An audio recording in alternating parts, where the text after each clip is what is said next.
Shalom semuanya, selamat pagi, selamat datang di GYM, selamat beribadah teman-teman.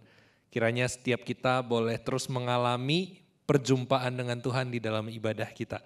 Dan biarlah kiranya hari ini kita boleh belajar nantinya, baik melalui pujian maupun melalui khotbah, bagaimana kehadiran Tuhan di dalam hidup kita yang mengintervensi. Dan kita boleh belajar juga untuk hidup di dalam intervensi Tuhan. Teman-teman, kalau teman-teman rindu untuk mengucap syukur dan memberikan persembahan, kita siapin nih ada QR Code dan juga nomor rekening di mana teman-teman bisa nanti scan pakai OVO, GoPay dan ya macam-macam lah yang lainnya ya. Dan biarlah kiranya setiap kita punya hati yang tertuju kepada Tuhan di sepanjang ibadah ini, biarlah kiranya Tuhan memberkati setiap kita. Selamat beribadah, Tuhan berkati.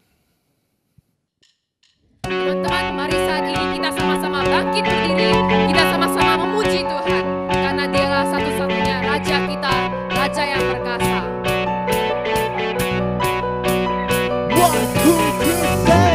Bersyukurlah kepadanya, bawalah pujian baginya, karena Dia Raja, Dia yang perkasa.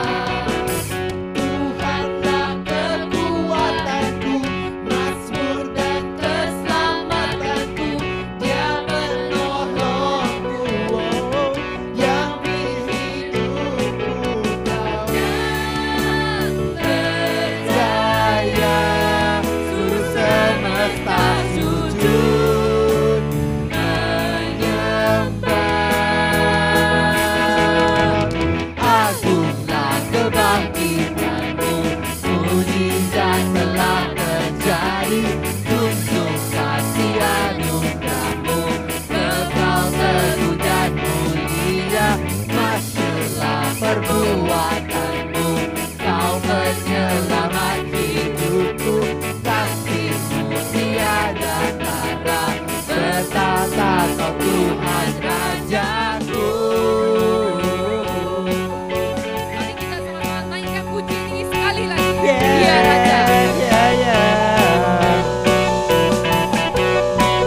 Kita sebagai manusia hidup di dunia ini mempunyai banyak sekali kekurangan.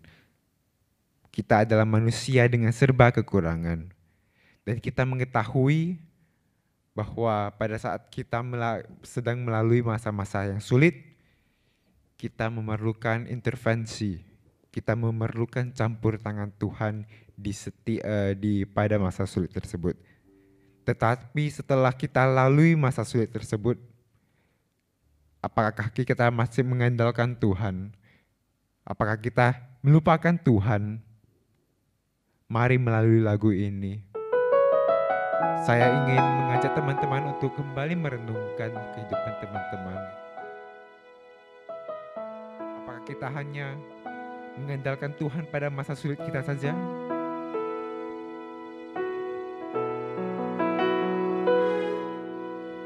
Hatiku tenang berada dekatmu, Kaulah jawaban hidupku.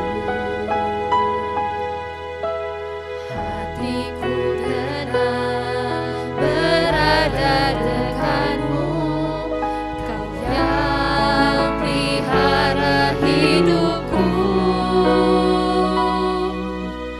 Pertolonganmu begitu ajaib, Kau telah memikat hatiku.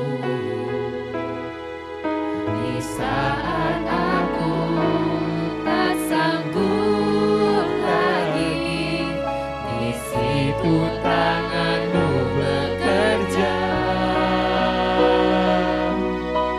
Pertolonganmu begitu ajaib, Kau telah memikat hatiku. Kini mataku tertuju padamu, ku rasakan kasih-Mu Tuhan.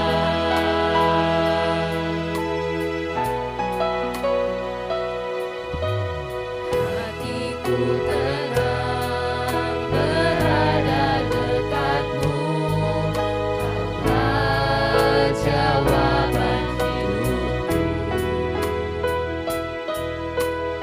Hatiku tenang berada dekatmu, Kau yang pelihara hidupku. Pertolonganmu begitu ajaib, Kau telah memikat hatiku. Di saat aku tak sanggup lagi, di situ tangan-Mu bekerja.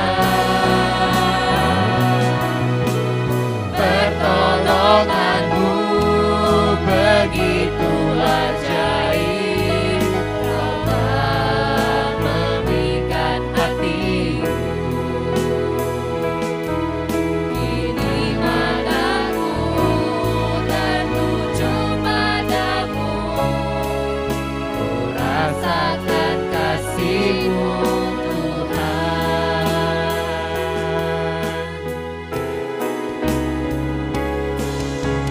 Pertolongan-Mu begitu ajaib, Kau telah memikat hatiku. Di saat aku tak sanggup lagi, di situ tangan-Mu bekerja. Pertolongan-Mu begitu ajaib, Kau telah memikat hatiku. Kini mataku tertuju padamu, ku rasakan kasih-Mu Tuhan. Kini mataku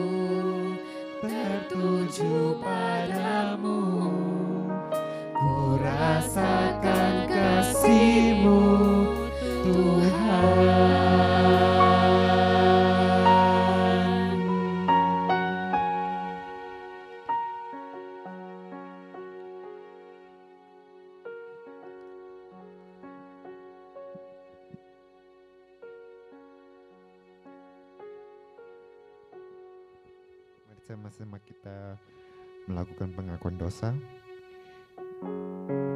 pengakuan doa. Kami panjatkan. Tuhan, terima kasih atas campur tangan-Mu. Kami bersyukur kami mempunyai Tuhan seperti-Mu yang memberikan kami pertolongan pada saat masa-masa sulit kami.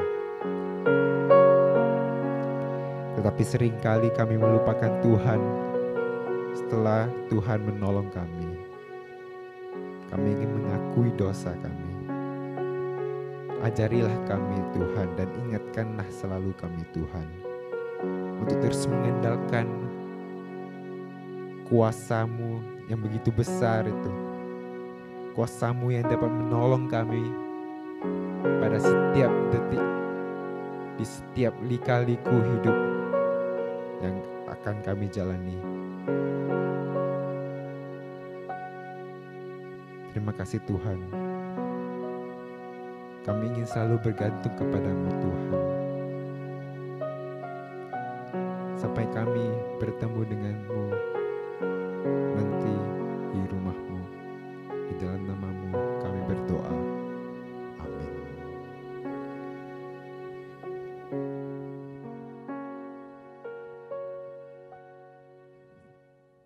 Teman-teman, saya ingin mengajak teman-teman untuk mempersembahkan segenap hidup yang teman-teman jalani, baik susah maupun senang, dan mengizinkan campur tangan Tuhan di setiap nafas, di setiap detik yang akan teman-teman jalani pada kehidupan teman-teman nantinya, sampai teman-teman akan bertemu dengan Tuhan nantinya. This is my desire to honor you, Lord, with all my heart I worship you.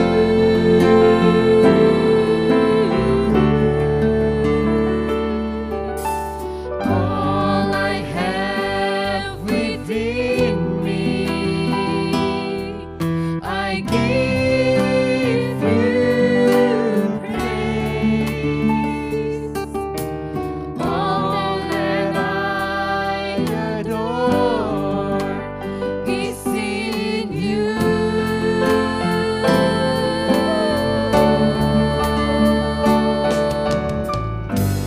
Lord, I give you my heart, I give you my soul,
Tuhan, mari saat ini kita bangkit berdiri dan dengan iman yang teguh mengikrarkan iman kita melalui pengakuan iman rasuli. Aku percaya kepada Allah, Bapa yang Maha Kuasa, Khalik langit dan bumi, dan kepada Yesus Kristus, anaknya yang tunggal Tuhan kita, yang dilahir daripada Roh Kudus, lahir dari anak darah Maria, yang menderita sengsara di bawah pemerintahan Pontius Pilatus, disalibkan, mati dan dikuburkan, turun ke dalam kerajaan maut. Pada hari yang ketiga, bangkit pula dari antara orang mati, naik ke sorga, duduk di sebelah kanan Allah, Bapa yang Maha Kuasa. Dan dari sanalah ia akan datang untuk menghakimi orang yang hidup dan yang mati. Aku percaya kepada Roh Kudus, gereja yang kudus dan am, persekutuan orang kudus, pengampunan dosa, kebangkitan tubuh, dan hidup yang kekal. Amin.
Kita bersatu.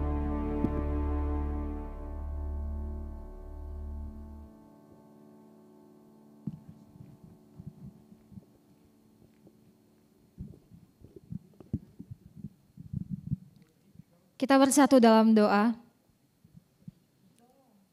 Bapa yang di sorga, kami mengucap syukur untuk hari ini yang boleh Tuhan sediakan bagi kami untuk dapat kembali bersekutu di hadapan Tuhan.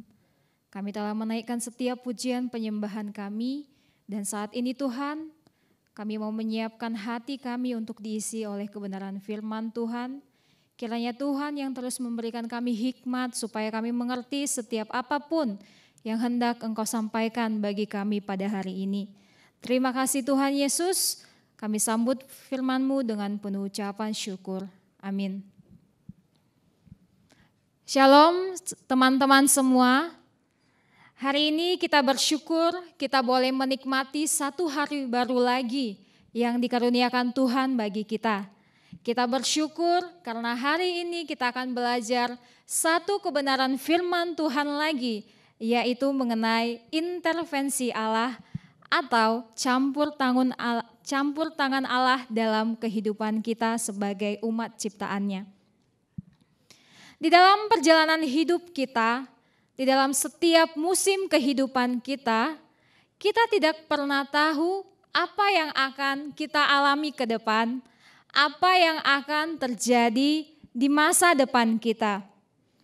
Namun Allah punya intervensi, punya kedaulatan untuk merencanakan segala sesuatu atas hidup umatnya, hingga segala sesuatu akan berjalan sesuai dengan rancangannya yang mulia, walau akal pikiran kita sebagai manusia tidak dapat menerimanya. Dan melalui pembelajaran kisah Ester ini, kita akan melihat bagaimana Tuhan bekerja dalam setiap hidup manusia ciptaannya sesuai dengan apa yang dikehendakinya. Mari kita buka Alkitab kita dari kitab Ester pasal 2, ayatnya yang ke-15 sampai ayatnya yang ke-18. Sekali lagi kita akan buka Alkitab kita dari kitab Ester pasal 2, ayatnya yang ke-15 sampai ayatnya yang ke-18. Saya akan membacakannya bagi kita dan teman-teman yang berada di rumah boleh membaca pada Alkitabnya masing-masing. Di bawah perikop yang telah disediakan Lembaga Alkitab Indonesia, Ester diangkat menjadi ratu. Ayatnya yang ke-15, ketika Ester, anak Abihail, yakni saudara ayah Mordekhai yang mengangkat Ester sebagai anak, mendapat giliran untuk masuk menghadap raja, maka ia tidak menghendaki sesuatu apapun selain daripada yang dianjurkan oleh Hegai, sida-sida raja, penjaga para perempuan. Maka Ester dapat menimbulkan kasih sayang pada semua orang yang melihat dia. Demikianlah Ester dibawa masuk menghadap Raja Ahasiweros ke dalam istananya pada bulan yang ke-10, yakni bulan Tebet, pada tahun yang ke-7 dalam pemerintahan Baginda. Maka Ester dikasihi oleh Baginda lebih dari semua perempuan lain, dan ia beroleh sayang dan kasih Baginda lebih daripada semua anak dara lain. Sehingga Baginda mengenakan mahkota kerajaan ke atas kepalanya dan mengangkat dia menjadi Ratu Gantiwasti. Kemudian diadakanlah oleh Baginda suatu perjamuan bagi semua pembesar dan pegawainya, yakni perjamuan karena Ester, dan Baginda menitahkan kebebasan pajak bagi daerah-daerah serta mengaruniakannya anugerah sebagaimana layak bagi raja. Teman-teman yang terkasih, pertama sekali yang perlu kita ketahui bahwa dalam sejarah berkali-kali gereja menolak kitab Ester masuk dalam kanon Alkitab. Bahkan orang Yahudi juga menolak kitab Ester ini untuk masuk ke dalam kanon Perjanjian Lama. Apa sebabnya?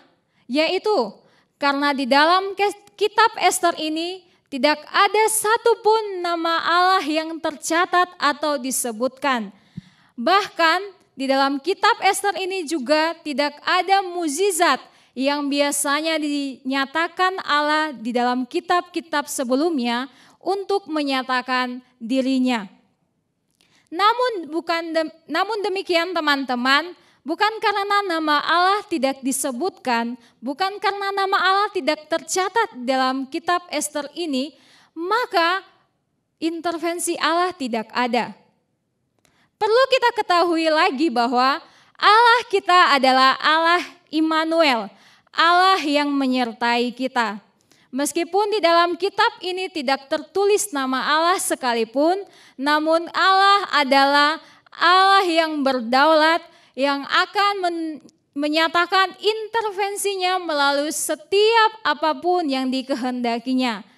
Bahkan di dalam setiap hal-hal yang tidak mungkin bagi kita, Allah akan menunjukkan intervensinya dan memungkinkan hal itu terjadi sesuai dengan apa yang dikehendakinya. Dari pasal 2 ini kita melihat bahwa seorang Ester diangkat menjadi ratu. Seorang Ester diangkat menjadi ratu. Pertanyaannya adalah, mengapa Ester bisa menjadi ratu? Mengapa seorang Ester bisa menjadi ratu? Sekali-kali itu semua bukan usaha Ester. Itu bukan kerja keras Ester, melainkan karena ada intervensi Allah, karena ada campur tangan Allah di dalam kehidupan Ester, sehingga Ester diangkat menjadi seorang Ratu Gantiwasti. Dan meskipun hal ini tidak tercatat dengan jelas di dalam Alkitab, tetapi melalui setiap hal-hal yang terjadi dalam hidup Ester dari awal kitab Ester ini hingga sampai terakhir, kita akan melihat dengan jelas bagaimana Allah bekerja untuk memakai Ester sebagai alat untuk menyelamatkan bangsa Yahudi. Dan pertanyaan selanjutnya muncul bagi kita, bagaimana kita melihat intervensi Allah terjadi dalam hidup Ester? Bagaimana Allah turut bercampur tangan dalam setiap kehidupan Ester. Yang pertama sekali yaitu Ester dari seorang buangan dijadikan menjadi kepunyaan. Ester dari seorang buangan dijadikan menjadi kepunyaan. Terusirnya Ratu Wasti dari istana memberi sebuah kesempatan bagi semua gadis di Susan untuk menjadi ratu. Ini kita bisa lihat di ayatnya yang kedua sampai yang keempat. Dengan kata lain, ada nikmat di balik kesengsaraan. Di balik kesengsaraan Ratu Wasti yang didepak dari singgasananya sebagai seorang ratu, memberi peluang besar dan kesempatan besar bagi setiap gadis yang tinggal di benteng Susan untuk mendapatkan tahtanya. Gadis mana yang tidak mau ya? Gadis mana yang tidak mau bila masuk ke dalam ajang tersebut? Pasti semua mau, dan saya yakin dan percaya jika teman-teman berada pada saat itu, bahkan saya juga yang berada pada masa itu, saya juga akan mencalonkan diri saya. Di antara semua gadis-gadis yang mempersiapkan dirinya untuk mengikuti kontes dan ajang pencarian ratu tersebut, termasuk juga salah satu di antaranya yaitu Ester. Ester adalah seorang gadis Yahudi yang diangkat oleh saudara sepupunya yaitu Mordekhai, karena Ester tidak beribu dan berbapak lagi. Dengan kata lain, Ester adalah seorang yatim piatu. Ester dan Mordekhai ini berasal dari masyarakat Yahudi yang dikenal sebagai bangsa yang hidup tercerai-berai di antara bangsa-bangsa lainnya. Mereka adalah bangsa yang terasing. Kita bisa membaca hal ini di pasalnya yang ketiga ayat yang ke-8. Pada masa pemerintahan Ahasiweros, mereka adalah kelompok orang-orang yang tertindas dan terbuang. Ester dan Mordekhai masuk dalam kelompok orang yang tertindas dan terbuang. Mereka ditolak, mereka dipandang hina serta harus menanggung rasa malu. Mereka dikenal sebagai orang-orang yang berbisik, jangan memberitahukan identitasmu, jangan memberitahukan kebangsaanmu, jangan memberitahukan kewarganegaraanmu, bahkan kepada teman-temanmu sekalipun. Itulah kehidupan sebagai bangsa buangan. Betapa malangnya, betapa sedihnya nasib mereka. Ya. Sebagian besar orang, bahkan sebagian besar orang tua akan merasa bangga, akan merasa senang jika seorang anaknya dapat dipilih untuk menjadi calon ratu. Namun berbeda dengan Ester dan Mordekhai, mereka tidak punya ambisi sama sekali untuk mencari kekuasaan dari balik ajang tersebut. Dan jika kita melihat dari konteks budaya Yahudi pada saat itu, orang Yahudi dilarang kawin campur dengan orang non-Yahudi. Orang Yahudi yang mengenal Tuhan dilarang kawin campur dengan orang-orang non-Yahudi yang tidak mengenal Tuhan, yang menyembah berhala. Bahkan Tuhan juga menentang hal itu. Kita bisa melihat bagaimana Tuhan mengatakan kepada anak-anaknya, carilah pasangan yang sepadan, carilah pasangan yang seimbang. Karena bagaimana gelap dapat bersatu dengan terang. Demikian juga berlaku dengan Ester. Bagaimana mungkin seorang anak dari keturunan Daud menikahi seorang non-Yahudi, meskipun itu seorang kaisar sekalipun. Dan hal ini membuat Ester masuk ke dalam dilema yang sangat besar. Jikalau dia menikahi raja, jikalau dia menikahi kaisar pada saat itu, maka dia sudah menentang perintah Tuhan. Dia sudah melanggar aturan Tuhan. Tetapi jika tidak, maka ia dan seluruh bangsanya, yaitu bangsa Yahudi, akan dimusnahkan oleh bangsa Persia. Karena mereka adalah dalam status bangsa buangan. Namun teman-teman, kembali lagi, Allah kita adalah Allah yang berdaulat. Dia mampu melakukan segala sesuatu di balik kondisi yang tidak memungkinkan sekalipun. Jika tadi bangsa Yahudi dilarang untuk kawin campur dengan bangsa non-Yahudi, maka Tuhan memakai momen ini untuk menyatakan intervensinya dalam kehidupan Ester. Dia memakai seorang gadis buangan, seorang yang tidak beribu dan berbapak lagi untuk menyatakan campur tangannya, untuk menyatakan intervensinya dan untuk menyatakan kedaulatannya.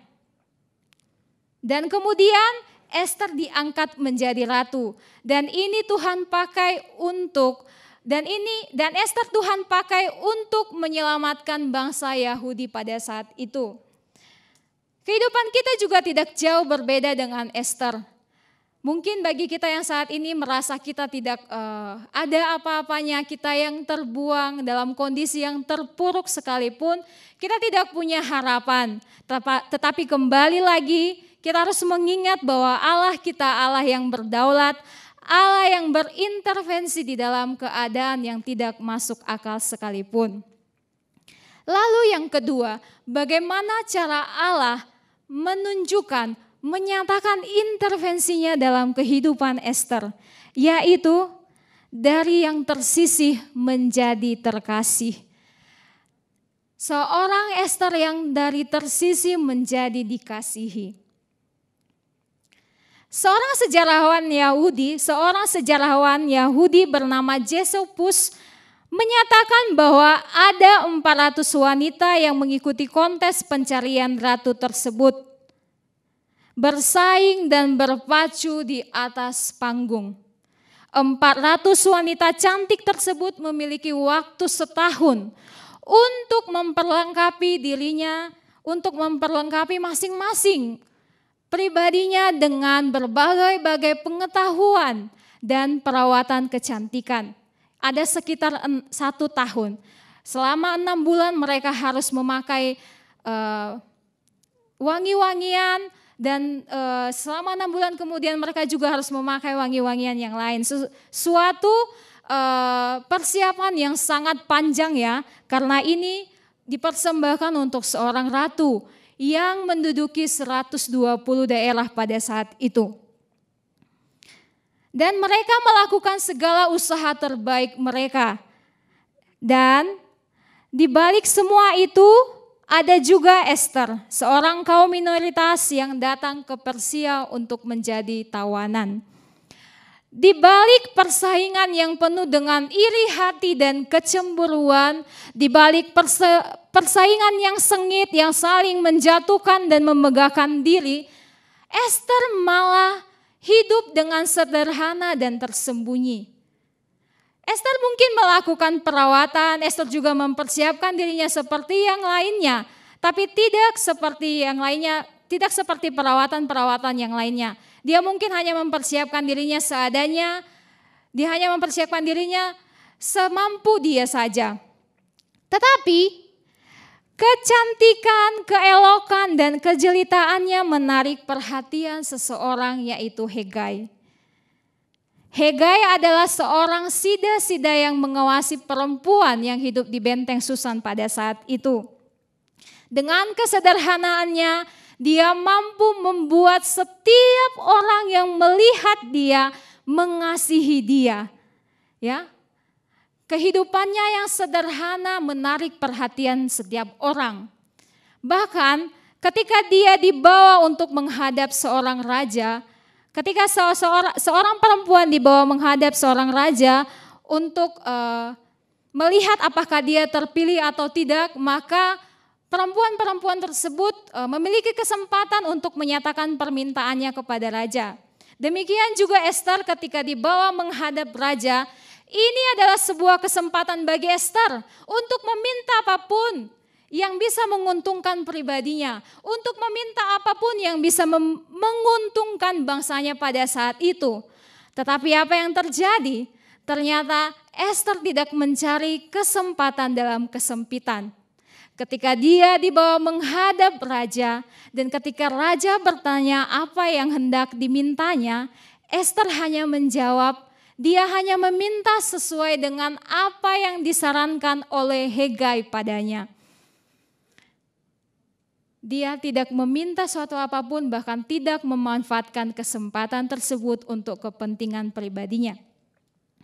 Dan dari hal kesederhanaan Ester inilah Baginda Raja menaruh kasih sayang lebih besar dari perempuan-perempuan lainnya. Dia mengasihi Ester lebih dari perempuan-perempuan lainnya. Dan dia mengasihi Ester, dia menyayangi Ester melebihi anak darah lainnya.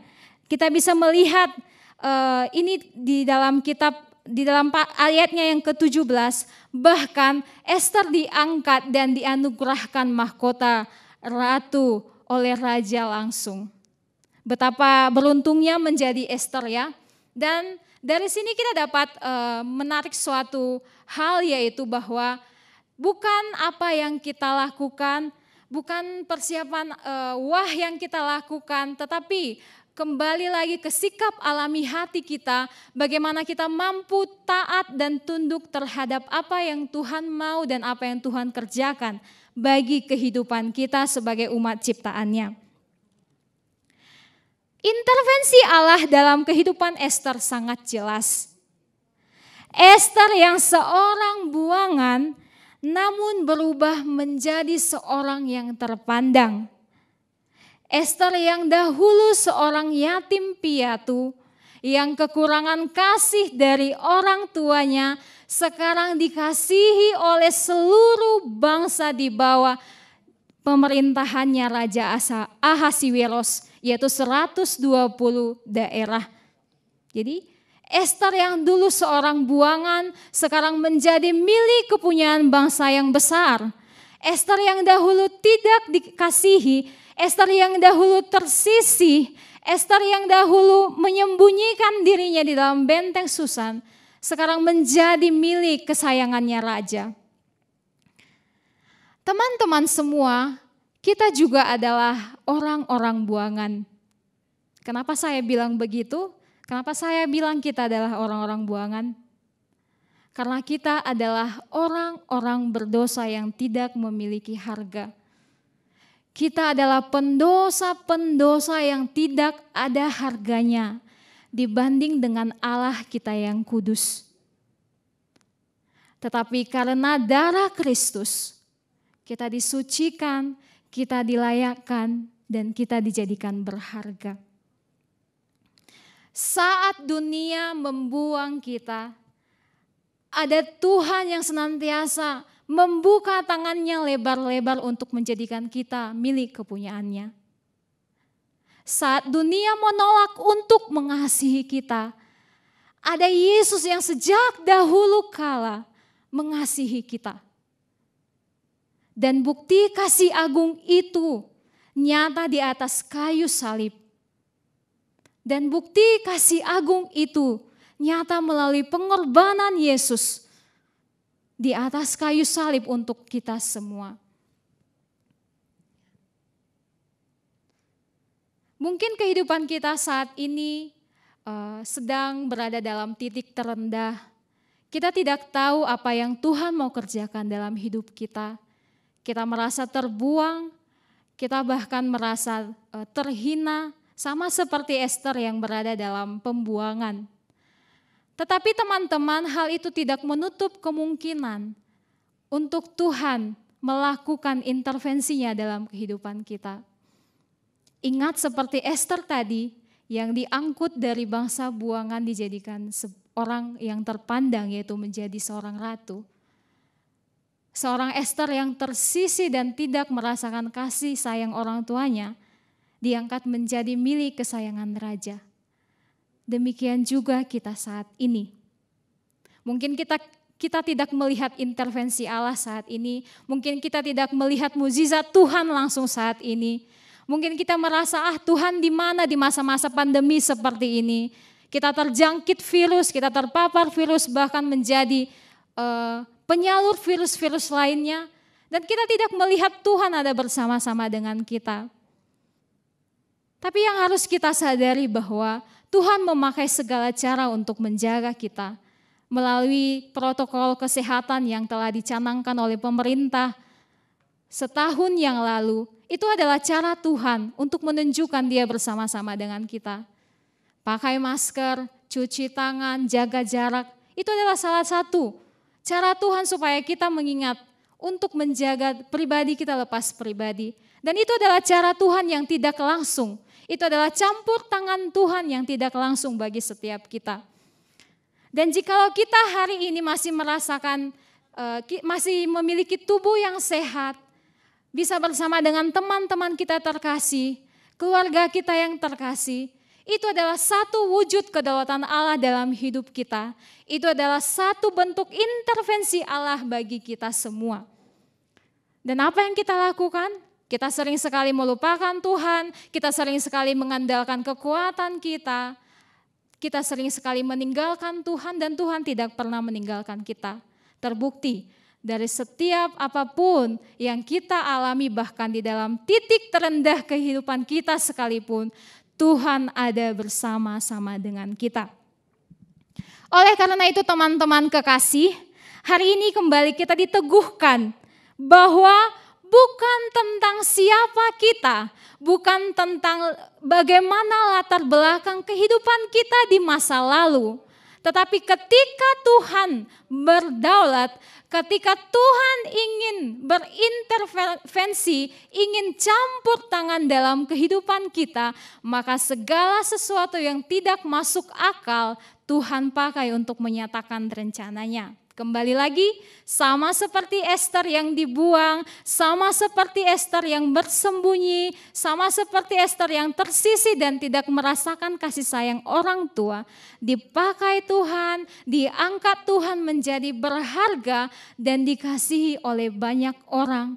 Demikian juga kita, orang-orang berdosa ini, orang-orang yang tersisih ini, orang-orang yang dipandang hina oleh dunia ini akan Tuhan angkat untuk menjadi berharga dan dilimpahi oleh kasih sejati, yaitu kasih Tuhan Yesus. Demikian firman Tuhan hari ini, kita akan berdoa dan di akhir doa ini nanti kita akan tutup dengan doa Bapa kami. Kita sama-sama berdoa. Bapa yang di sorga, kami mengucap syukur untuk hari ini. Kami boleh belajar bagaimana Tuhan menyatakan diri-Mu di dalam kehidupan Ester. Bagaimana Tuhan mengangkat seorang yang terbuang, seorang yang hina, seorang yang bukan siapa-siapa. Tuhan jadikan berharga, Tuhan jadikan milik kesayangan banyak orang. Dan kami juga percaya Tuhan dalam kehidupan kami sebagai manusia pendosa ini, Tuhan akan menyatakan kuasa-Mu, Tuhan akan menyatakan intervensi-Mu dan kedaulatan-Mu dalam hidup kami. Kami yang berdosa telah Engkau sucikan dengan darah-Mu yang kudus, kami yang terbuang telah Engkau kembalikan di dalam pelukan-Mu, kami yang tersisih telah Engkau kembalikan di dalam kasih setia-Mu. Untuk itu Tuhan, kami mau memberikan hidup kami mau memberikan genap kehidupan kami untuk menjadi alat Tuhan menyatakan kuasa-Mu bagi orang-orang di sekitar kami. Kami juga menyerahkan masa muda kami Tuhan, setiap hal yang kami kerjakan, setiap hal yang kami rindukan untuk kami dapatkan di masa depan kami. Kami percaya Tuhan yang akan terus menuntun kami dan Tuhan yang akan terus memberkati kami, menjauhkan kami dari segala hal-hal yang buruk yang mampu merusak kebiasaan-kebiasaan kami yang baik. Dan kiranya Tuhan yang terus menuntun kami Tuhan, hingga kami melihat dan terus memandang memberi pengharapan kami kepada Kristus Yesus. Terima kasih untuk segala kepercayaan yang Tuhan berikan bagi kami sepanjang hari ini. Kami boleh melayani semua karena kemurahan Tuhan. Kami boleh sehat semua karena kemurahan Tuhan. Dan kami boleh menikmati saat-saat manis bersama dengan teman-teman kami semua karena kemurahan Tuhan. Dan oleh karena itu Tuhan, kami kembali menyerahkan semuanya untuk kemuliaan Tuhan. Dan doa ini kami akan tutup sesuai dengan doa yang telah Engkau ajarkan kepada kami. Bapa kami yang di sorga, dikuduskanlah nama-Mu. Datanglah kerajaan-Mu, jadilah kehendak-Mu di bumi seperti di sorga. Berilah kami pada hari ini makanan kami yang secukupnya. Dan ampunilah kami akan kesalahan kami, seperti kami juga mengampuni orang yang bersalah kepada kami. Dan janganlah membawa kami ke dalam pencobaan, tetapi lepaskanlah kami daripada yang jahat. Karena Engkau yang mempunyai kuasa dan kerajaan dan kemuliaan sampai selama-lamanya. Amin.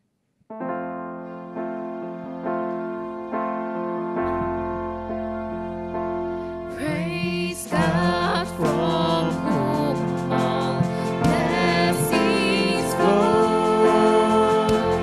Praise Him, all creatures here below. Praise Him above the heavenly hosts. Praise Father, Son, and Holy Ghost. Praise God, praise God, praise God who saved my soul. Praise God, praise God from whom all blessings flow. Praise God from whom all blessings flow. Praise Him, all creatures here below. Praise Him above the heavenly hosts. Praise Father, Son, and Holy Ghost.